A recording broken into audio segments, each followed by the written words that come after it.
all you need to know is A, that it is a homeostat, and B, how to change the set point. And after that, everything goes well. The reason that's important is because in regenerative medicine, if we want to be able to regrow limbs, to normalize tumors, to repair birth defects, we could try micromanaging it from the bottom up, which is what molecular medicine is trying to do today. I think that's a losing proposition in many ways. Also, we can take advantage of the native intelligence of the material and find the trigger points and the set points that we can rewrite and let the thing do what it does best, which is to execute to those set points. So this is the basis of our regenerative medicine approach in our lab.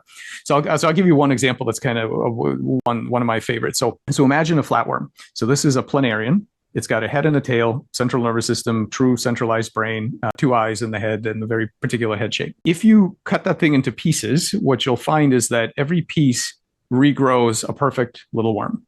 Okay, so every piece has the information needed to remake an entire worm. So they're highly regenerative. You can ask the question, how does it know how many heads it's supposed to have? Mm-hmm. It's an interesting question because just saying, well, it's in the DNA, that doesn't help. We know the DNA doesn't contain things like head number or head shape directly. The DNA codes for proteins.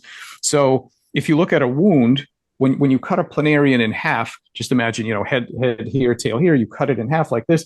The cells on this side of the cut need to make a tail. The cells on that side of the cut need to make a head. They were near neighbors before you cut them apart. Why do they have different anatomical fates? It's not a local decision. You need to know what's the rest of the fragment doing, right?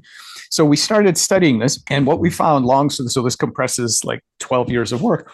Long story short is that we found that there is a bioelectrical pattern across the entire worm that we partially decoded that says how many heads you're supposed to have. And what we found is that if we go in and rewrite that pattern, and the way that we rewrite that pattern, in the case of the planarian, we use drugs that open and close certain ion channels. In the case of the frog, we've used optogenetics. And when you say that pattern, just to be concrete here, do you just mean there's a polarity, like a single gradient that goes from one end of the tissue to the other? What is the pattern? No, it's more complex. It's more complex than that. I mean, in the planarian, it's like actually almost that simple. But in many of these cases, it's a much richer pattern. So, and in fact, it's often quite complex. And we're working on software to try to deconvolve it the way that, when you do neural decoding, somebody's looking at a picture of a rose, you don't look in their brain and see a rose, right? You see a bunch of crazy signals that you have to somehow interpret.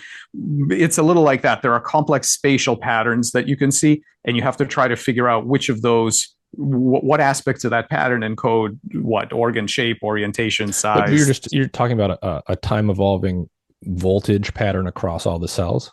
Correct. And when I say time evolving, yes, it can evolve with time, especially in development, but overall especially in adults, planaria or adults, it's quite stable.